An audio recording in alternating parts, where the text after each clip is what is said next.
Hello, everyone, and welcome. I'm pleased to announce that Snowfell Cinema is now Snowfell Charm School. I'll be your host, Evangeline.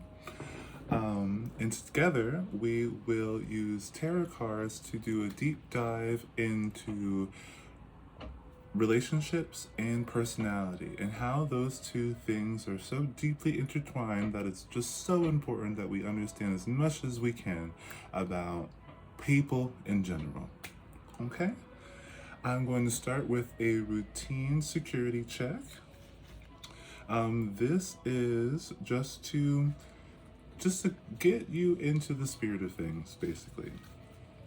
Just to cleanse off any of that old energy so that you're ready and fresh to learn about yourself and others and how you can better your relationships in every scope of the sense, whether that's family, friends, or lovers. Okay? So if you don't mind just staying still for me a little bit, I'm going to start by brushing off around your face, and I'm going to polish that up, and we'll move on to the rest of your aura as we go. Okay?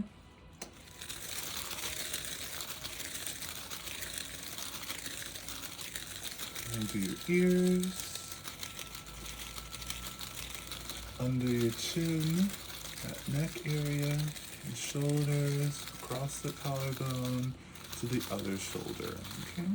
I'm going to polish that up around your face, around your ears, under the chin on that neck, the collarbone, and the shoulders. Alright, if you don't mind doing a little spin for me, I'm going to do the back of your aura. Pardon. Alright. I'm going to brush that off. The back of your ears, the back of your neck, into those shoulders. Alright, I'm going to polish that up. Polish those ears. Polish the neck, the shoulders. Then I'm going to also brush up and down the spine, so if you don't mind sitting up nice and straight for me. And I'll polish that up as well. Alright, if you could spin back around for me.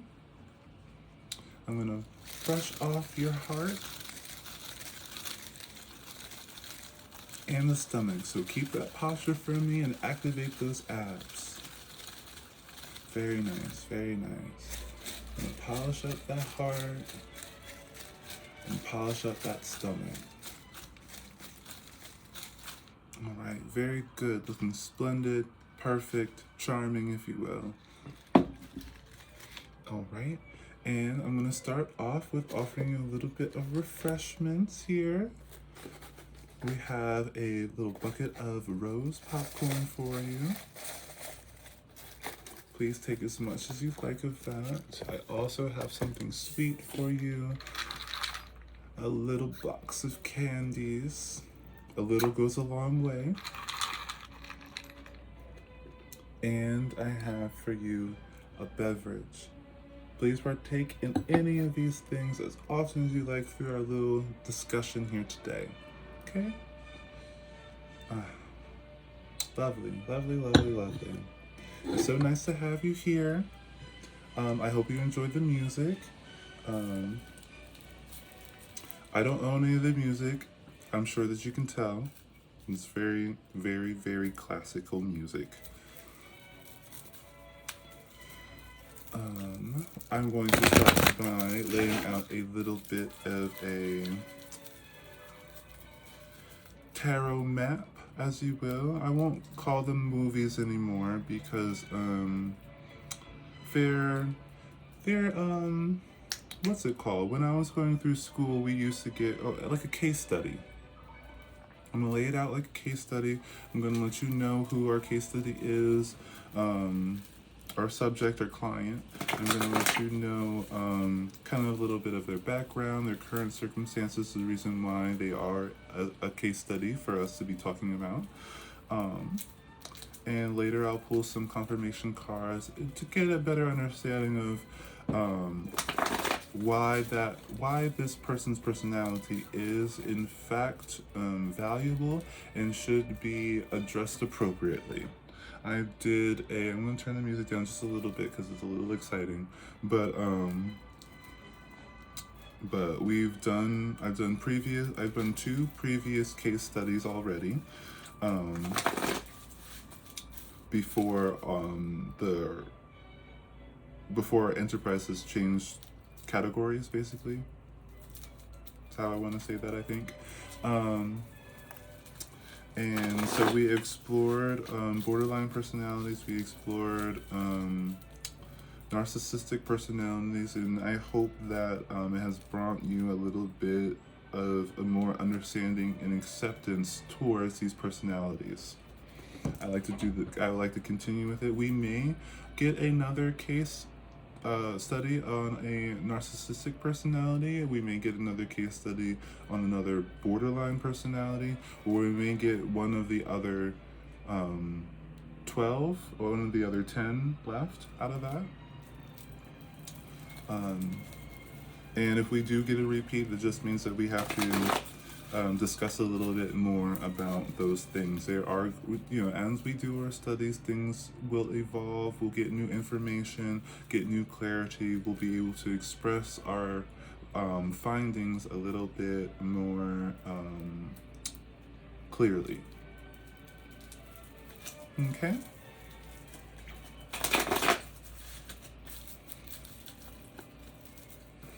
So let's do this.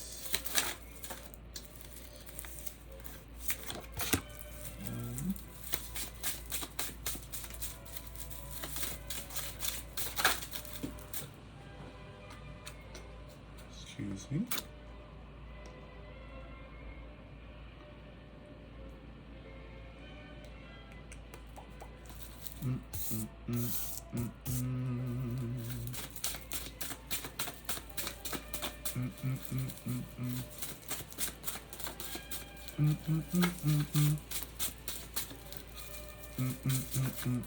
I hope you guys are enjoying the music. It's a beautiful day where I am today. I hope it's a beautiful day where you are today. If you do not think that it's a beautiful day where you are today, that's totally your choice and I completely respect it.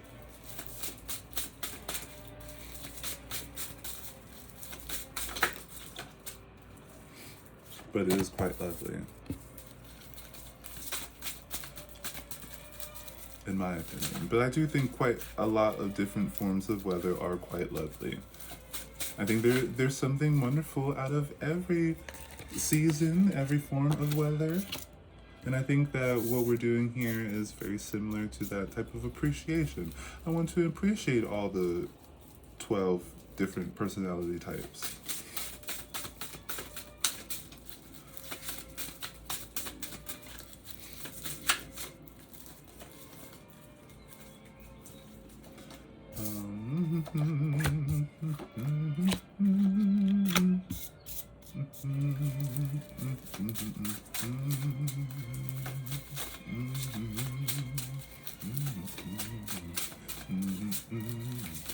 I think I want one more card and then we can get started.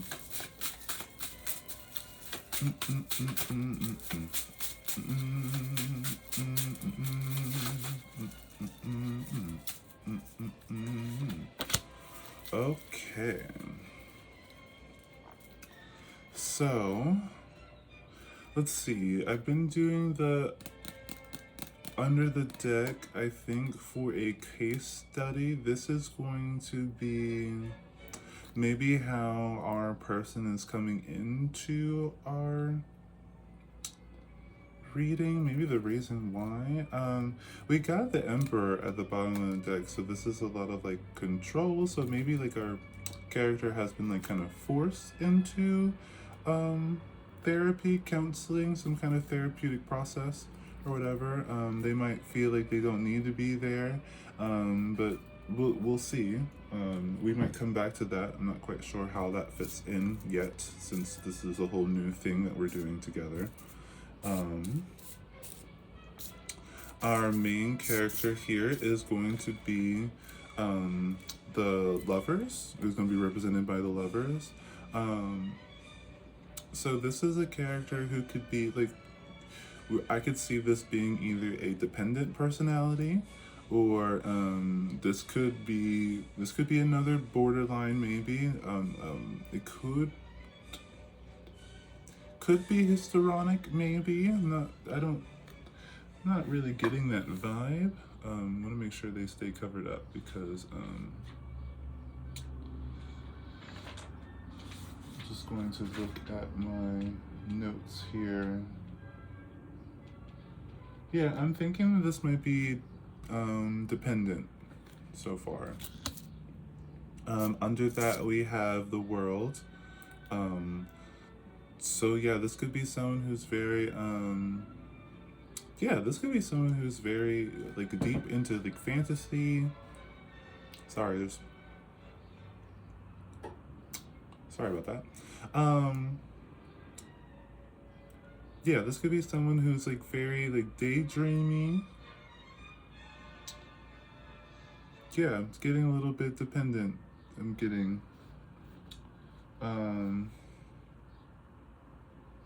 their foundation is kind of like the world is supposed to be like a happy place or very harmonious. This is someone who thinks that things are supposed to be nice and wonderful all the time. Like this could be borderline as well.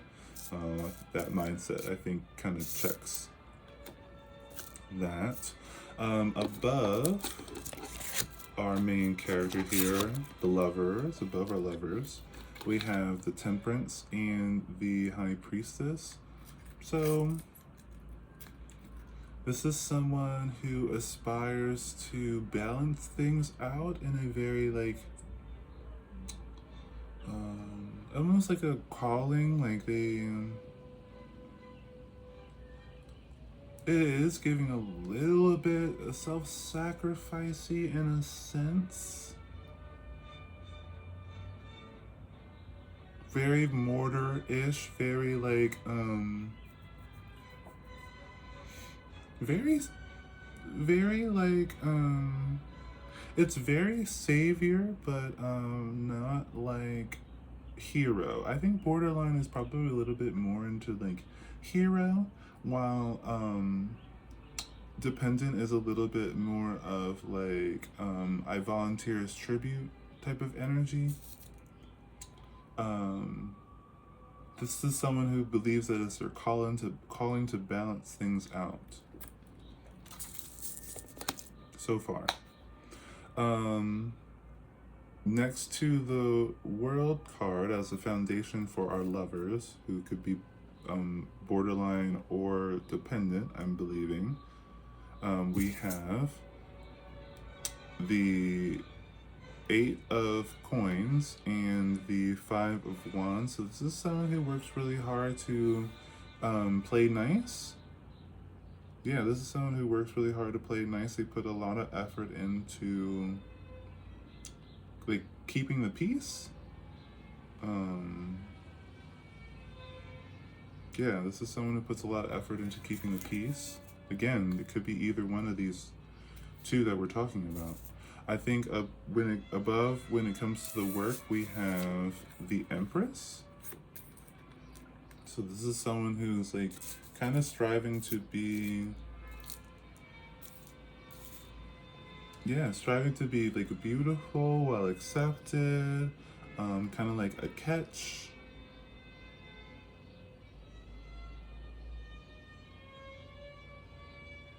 Yeah, kind of like a catch. This is someone who maybe, this is someone who wants to be seen as like beautiful. On the other side, where we have the Conflict, we have the Adult of Swords. So this is someone who this is giving rather feminine energy. So I mean, doesn't have to be a woman, but it's giving very like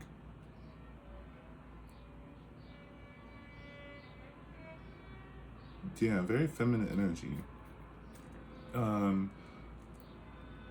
This is giving someone who like kind of like wants to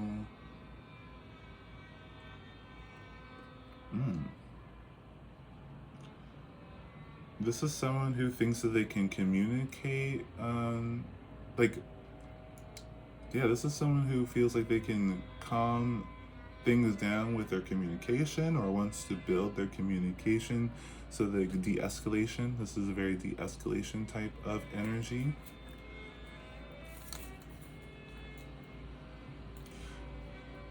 Yeah, this is someone who doesn't choose violence, who avoids violence. This is someone who avoids conflict. Yeah, this is someone who avoids conflict. So maybe this is someone who works really on being like, maybe they see the Empress energy as like just like a very peaceful or non-threatening type of energy. This is someone who wants to not be threatening, very soothing. So this could also be very, this could be stable as well. I'm thinking a little less borderline, a little bit more interdependent or stable personality. Yeah, I'm thinking this could possibly be stable. On the side where we have someone who's working to be, like, working to show themselves as non-violent, peaceful, like a safe space. Yeah, very stable. This is giving very stable. Then we have the Seven of Wands with the Tower above. So yeah, this is someone who like kind of takes the hit, who will, like, they live in like kind of like disaster. Everything's really fast paced, but they themselves are slow. They kind of work through things. They're very enduring, I suppose, or very like, I don't like almost like being attacked is kind of like the thing that they're supposed to do. Like they're supposed to take the hit, supposed to take the punch. They can take it. Yeah, it's giving very stable. Very, very interesting. It's very interesting how we kind of like I like going through that. I like checking things off. And also we have the, on the side where it's like someone who's trying to avoid conflict and things like that, we have the Child of Pentacles and the Nine of Swords. So this is someone who likes to give, but can't give everything. They only have a little bit to give because they're always like taking hits, being taken from. Yeah, this is someone who feels like they don't have like a voice or is a sounding board for most people. I'm getting a little bit like isolative and wanting the best for everything, and kind of like doesn't know why things can't be nice and perfect. Yeah, this is very stable energy. So welcome, my stable personalities. Welcome. It's so nice to have you here.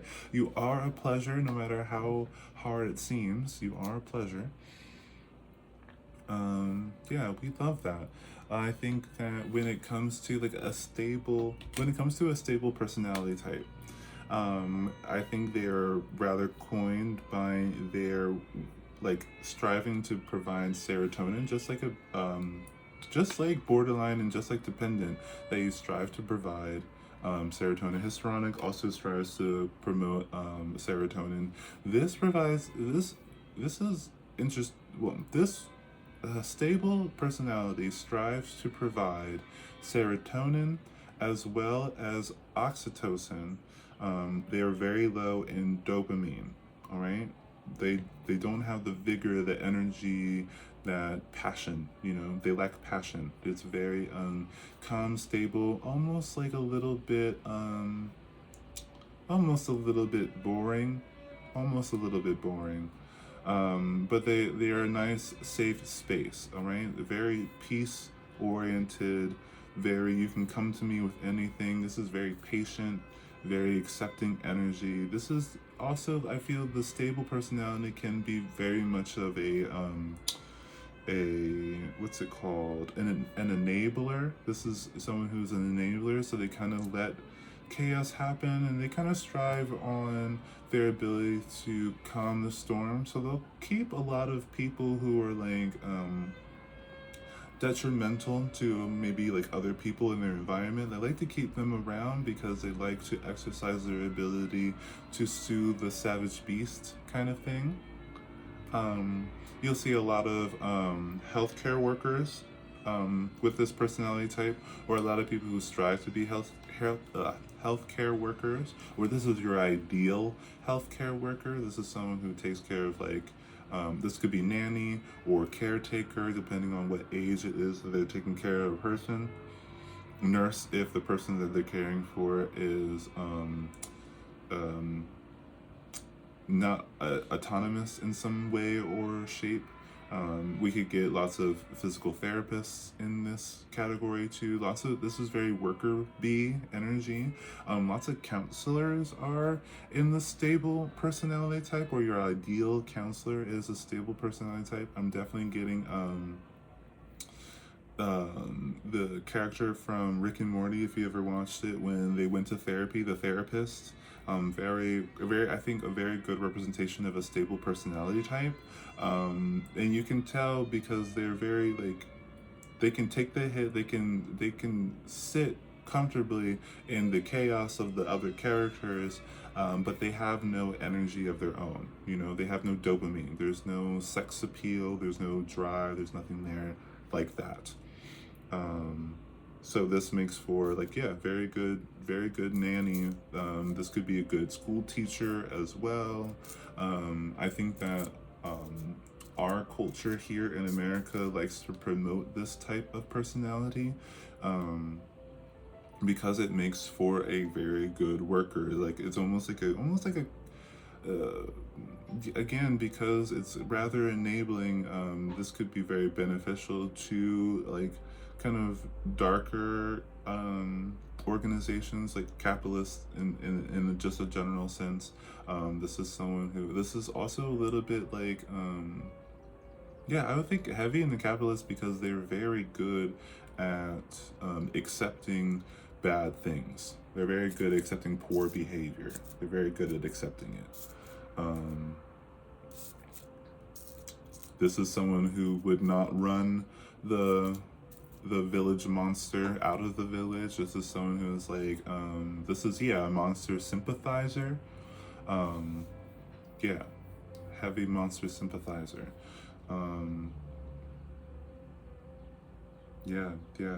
I think that they strive for, they strive for serotonin, and they are really good at promoting oxytocin, but I don't think they strive to give oxytocin, but not quite sure they strive to receive oxytocin. They're a little bit like, I don't really need to talk about myself, and this is kind of like why counselors are kind of like a thing. A good representation of this, not to say that counselors don't have other counselors, but they kind of segment their need for oxytocin in more like professional ways. They probably don't have like very close relationships because the people that they choose to keep around can't provide oxytocin. I would say like a very good match for our stable individual here.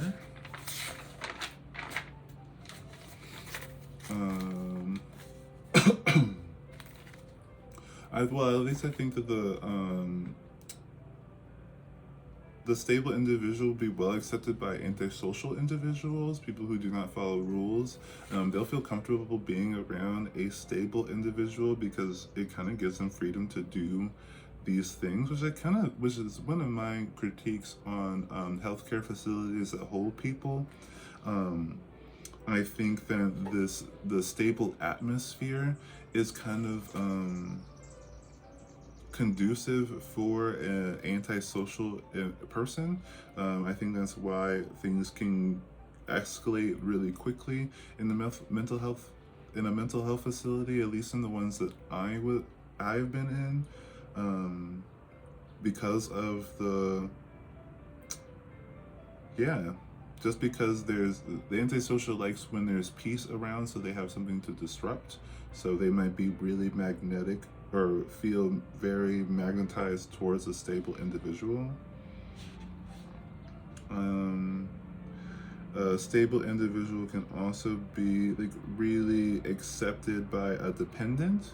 Although I do think that the stable individual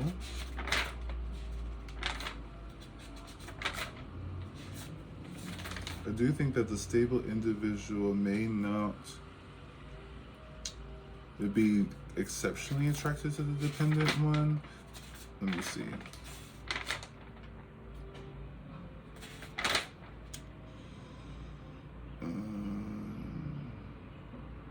They'll think that they're really nice, but there's again like there's not like they won't be attracted to them because there's not really like a purpose for them to do anything with. Like they can't.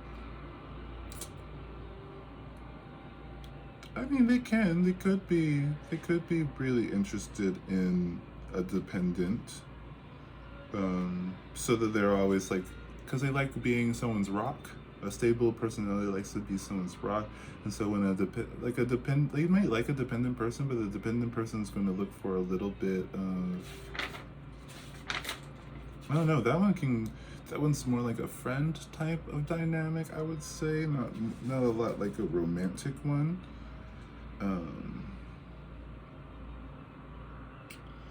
I think stable would make a perfect partnership. I think that they're both looking for that piece of serotonin. They don't need really in-depth conversation. They don't need that oxytocin. They definitely don't need the dopamine. They're not looking for the dopamine. Dopamine seems a little less stable to them.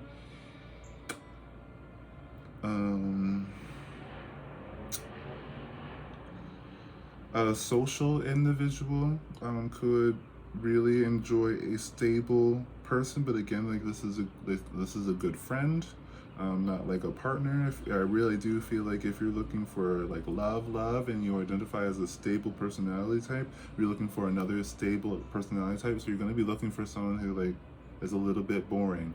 I would say that if you're a stable personality type, finding a partner at a book club, a knitting club,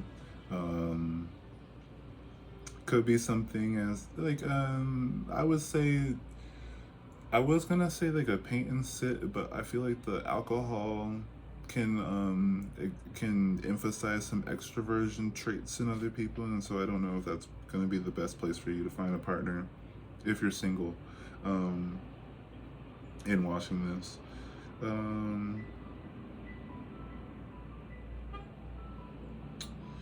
A stable and a schizoid personality type could also be a good match.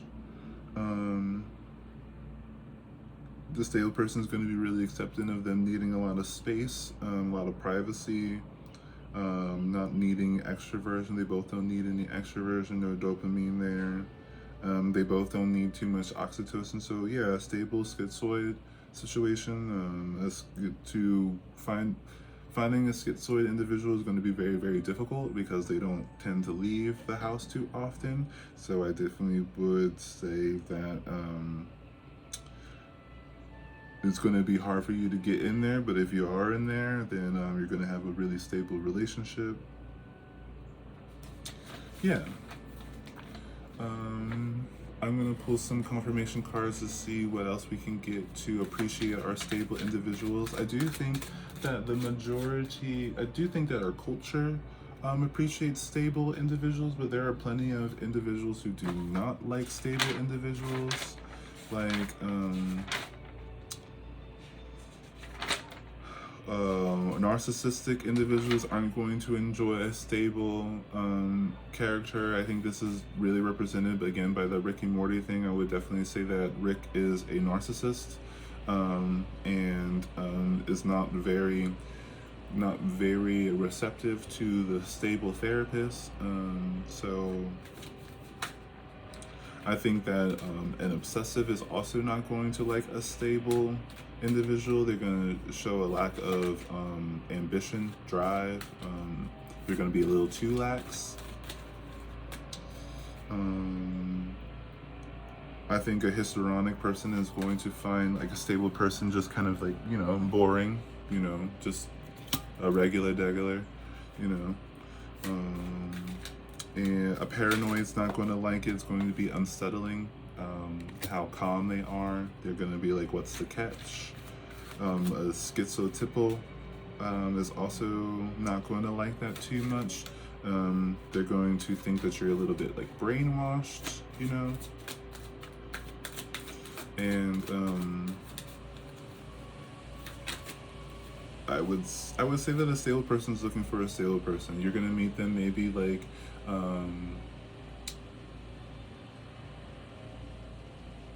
in some type of outside activity that's very chill, very calming.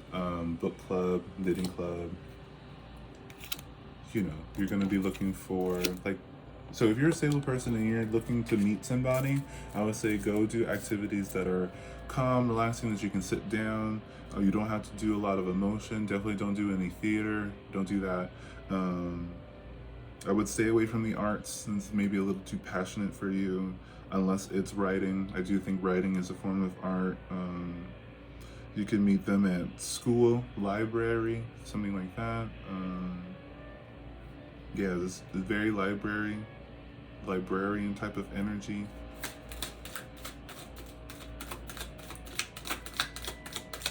Yeah, I love how this is just very. I love this. I did not expect to do a reading on stable, and I actually didn't think that I would be able to identify it rather clearly. So I'm kind of glad I got this out of the way.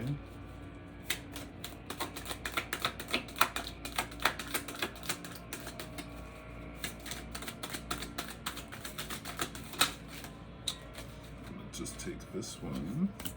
Oops. And put this back.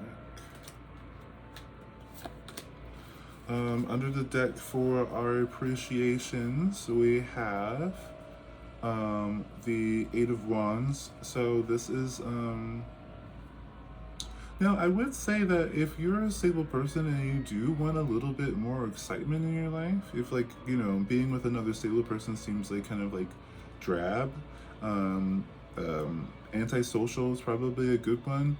You're gonna have you're gonna have to roll with the punches or whatever, but I think that if you're looking for some type of drama and excitement that you don't particularly have to be a part of, and you just when things get in trouble, you just kind of calm the storm, a little sense of pride in your ability to de-escalate, I would say that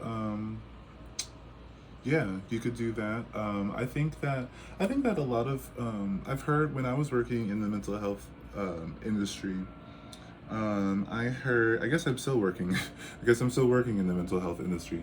But when I worked at a facility, I did hear lots of stories of workers or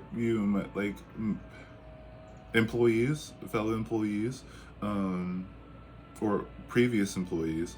I heard stories of previous employees running off with the clientele. And I think that has to do with that stable antisocial dynamic. So I think that I think that they seem to be rather magnetized to each other in like almost a toxic way. But that's all your choice. If whatever life you want to live, live it. I would not suggest that working at a mental health facility should be where you are looking to date. But and I heard lots of stories of like counselors dating their clients and stuff like that, and I think that's very similar to this dynamic. I think that if you're a stable individual and you're interested in working in the mental health facility, kind of watch out for that. If you are going to do that, I would say that it's going to ruin your reputation really hard. People aren't going there is a blacklisting of people who do that. So if you do that, then I would say be prepared to be on the blacklist. Not to say that what's a list to you if you found the love of your life, whatever that means to you. But But I would say that if you want to continue to have like a stable career, I wouldn't suggest that. I do think that you're going to thrive in that type of environment as long as you can keep it platonic. All right. So if you have any issues with that, if you have any doubts of whether or not you're going to not get swept up in the drama of an antisocial, I would stay away from that type of career, and lean a little bit more into like, you know, bookstore owner,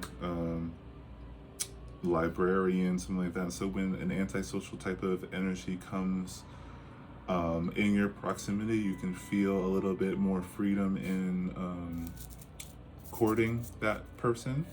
And the way I would suggest that a stable person court an antisocial is to just be really accepting, like, be really enabling, basically.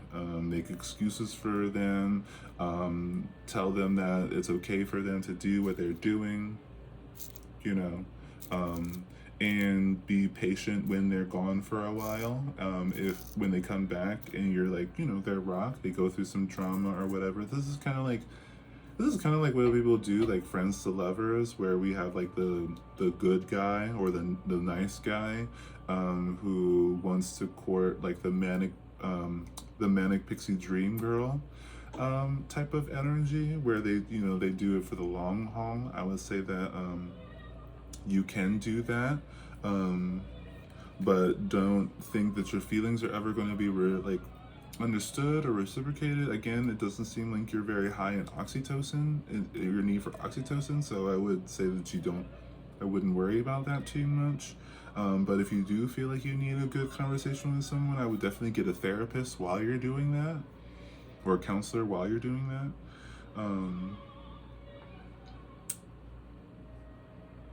Yeah, let's read some of these cards. We got the Five of Cups. So this is going to be like, yeah. I mean, again, if you feel like if you're stable and you feel like your life is a little bit boring, you could put that excitement into your career. So you have like friends. You have friends who are also your clients that you talk to, and you kind of talk off the ledge and stuff like that. I would definitely get into that.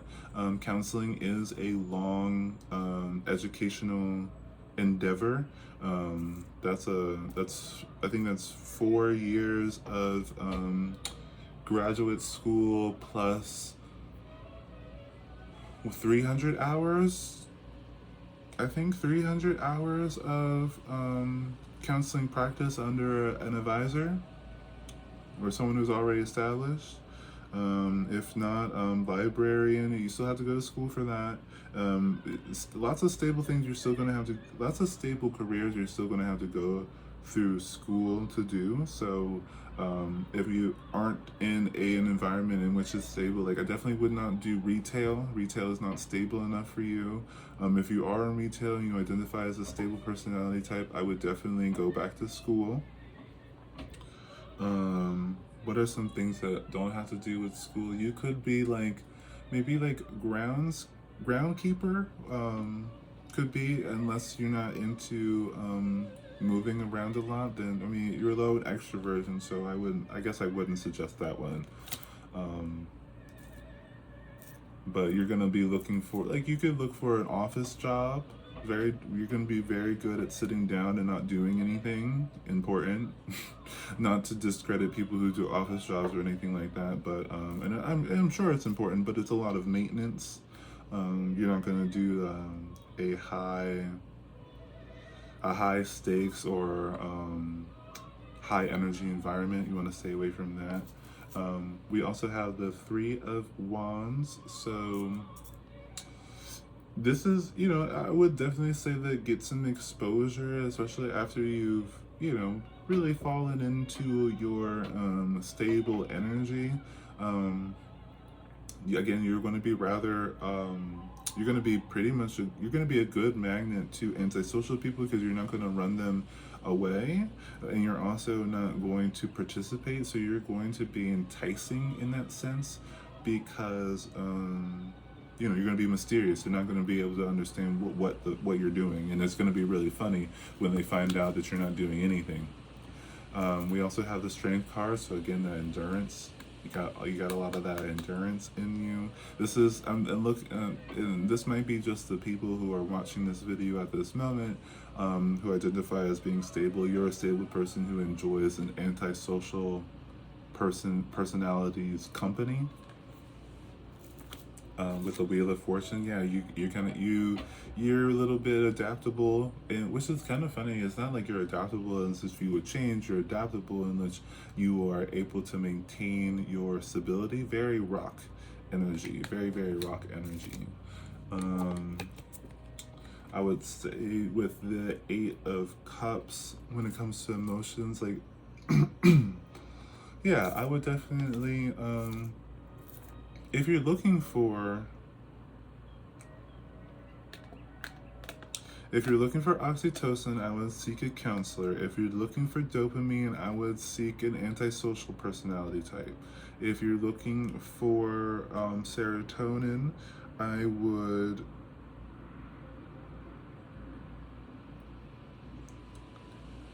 oxytocin is probably going to be good for stable to stable interactions. So let me start over.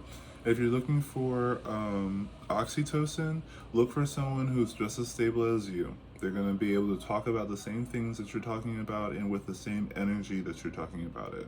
If you're looking for excitement, if you're looking for dopamine, then I would say look for antisocial. Like, you're going to be looking for the bad boy or the bad girl or the bad they or whatever you're looking for. You're going to be looking for like a rebel, basically. And if you are looking for serotonin, if you want more serotonin, I would definitely look into a social personality type.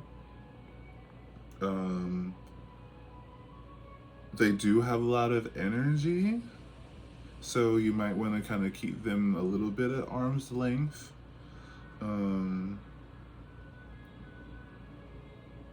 Yeah, you kind of want to keep them a little bit at arm's length. Think stable to stable for your oxytocin is going to be like your family, so you could look for a stable family member to talk to. Dopamine's your lover, like we talked about, antisocial. Stable and social, this could be your friend, and a friend that you don't see all the time, like maybe once a week.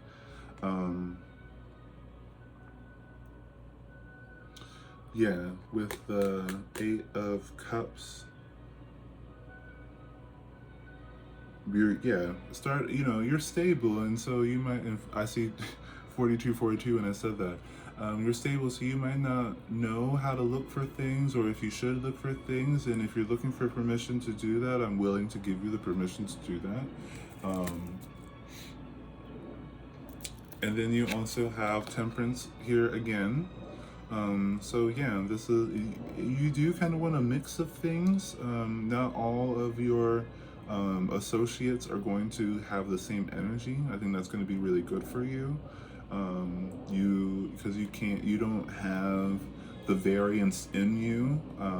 I think that as a stable person, I don't think that you should be alone. You have high agreeability, so you should be out there. You should be out there working, talking with people, accepting, enabling people. And I would say also, as a stable person, and you find yourself in a relationship with a antisocial, don't feel any shame. Not saying that you do, but if anyone tries to shame you about enabling other people's poor behavior, I would say, don't let that get to your head. You're practicing radical acceptance. And that is really important. I think a lot of people, especially antisocial people, need space to be themselves. So, and they need space to be themselves so that they don't run into other people and force themselves onto other people. You are the target audience for the antisocial. The antisocial is the target audience for you. It is kind of like a match made in heaven. Again, I would say don't go into the mental health field and use that as your dating ground. You will get caught up in the emotions of it, because that's the only place you're going to get your dopamine is from that type of personality. Yeah, and they're gonna want to be around you. Antisocial people do like to be around stable people because it is very much like a punching bag. Um, and don't feel shame about that. I don't mean that as a shame thing. I think everyone need like,